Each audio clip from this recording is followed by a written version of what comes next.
Hey everyone, welcome to the show.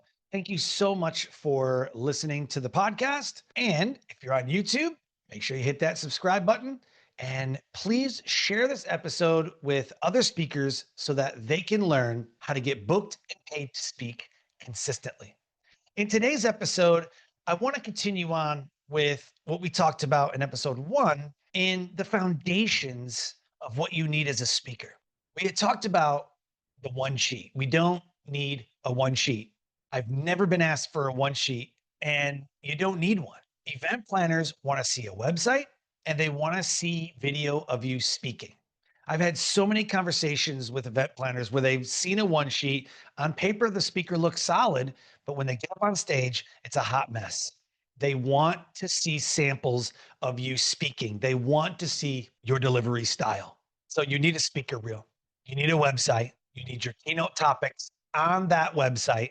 You need a form on your website that captures the information. When an event planner comes to your website, you need a form that says name, event date, budget, topic, location, all of the pertinent information that an event planner will have so that you have all the information to make a decision on whether you want to accept the gig or not.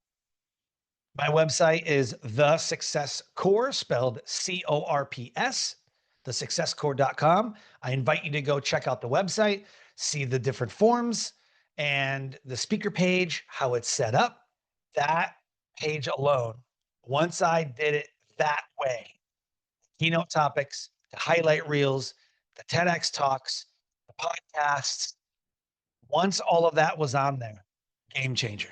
I started getting booked more and more and more. And then even one of the event planners were like, oh, you spoke at this company. That's actually our supplier. Like, that's amazing. They were a really great company. Like, yeah, we really like them. We'd love for you to come in and speak to our group.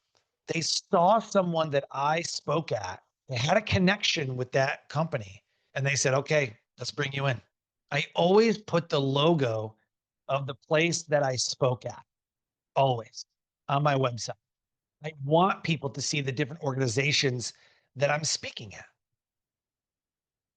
Something else that needs to be on your website are your programs, products, services, whatever your offers are, not a landing page, a full landing page, but maybe like a tab that's like, here's my books.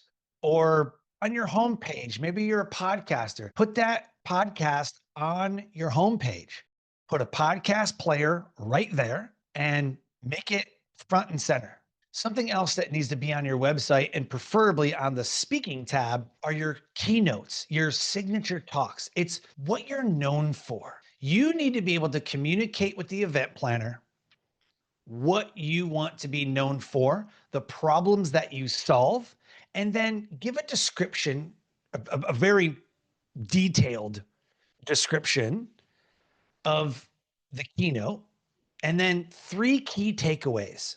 Those are so important because the event planner is looking for not only what am I going to learn in this, but what are the takeaways from the talk? Event planners have so many speakers that come in and they rah the group, but then 2 days later, they're back into the same old habits. Or they want someone to come in and unsilo the different departments and make them a team. But then a week later, they're back into the same habits. So the takeaways didn't work. The event planner is looking for specific takeaways to motivate the group to change behavior. You need to be able to communicate that to the event planner. It's not that, oh, I'm a fantastic speaker and I'll just wow the stage. Well, that's great. But really, what are you giving to the audience? What's the value that you bring to the audience, to the company, to the event, to the association, to the conference? Why should they choose you over everybody else? If you can answer that question, you set yourself apart from everybody else. Everybody starts out as a motivational speaker or an inspirational speaker or a transformational speaker, something with an NAL at the back, right? Inspirational, transformational, motivational. They all have something to do with that. So figure out what it is that you want to be known for and figure out why the event planner should book you over everybody else. There's millions of speakers out there. Why you? Why are you the one that they need? I always tell event planners, I'm not a boring speaker. If you're looking for a death by PowerPoint speaker, I technically don't even have slides. I create an experience. I create a world-class experience that you can't get anywhere else. The value that I deliver comes from real world experience in the trenches. And I bring that to your stage. I'm highly energetic, interactive, engaging, and we have a ton of fun. That's what I tell the event planners. I tell them what they need at their event. They're all looking for something. They all know what they want. And so I tell them what I'm going to deliver because it's what they want. And I give them what they need. I'll even tell them, you could hire anybody, but it's not going to be the same because a lot of speakers are going to come in, say next slide, and they're going to go on to the next talk. I want to build a relationship. I don't want to use slides. I want to have a conversation. I want to solve problems. That's why you're hiring me. And you know what the event planners do? Let's do it. Send me the contract. I'm in. Let's do it. Because that's what you're supposed to do. It's not just a 1 hour talk, rah, rah, rah. Okay, bye. See you later. You're booked as a speaker to solve a problem, to change behavior.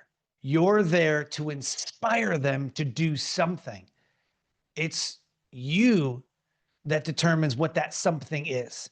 It's you that determines what you deliver that event planner can't get anywhere else. And so I want you to understand, what do you want to be known for? What problems do you solve? That needs to be on the website.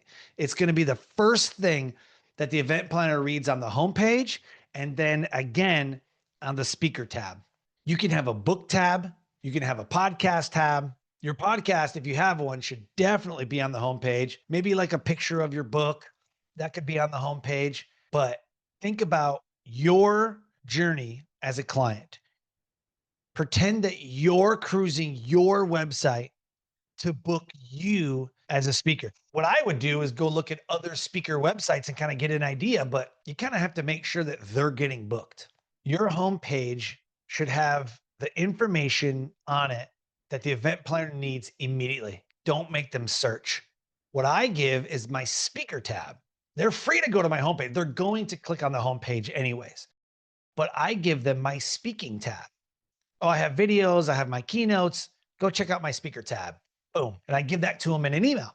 What happens is they see all of that. They see the videos and they're like, well, what else does he do?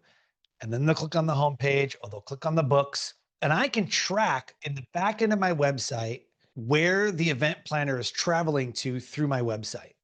Give them a reason why they should book you in a compelling and motivational way that solves a problem. In the next episode, we're going to talk about how to land those paid gigs, and we're going to talk a little bit about marketing and visibility.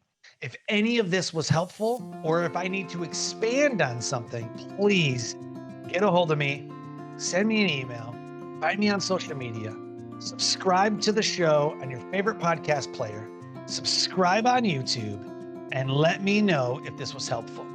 See you next time.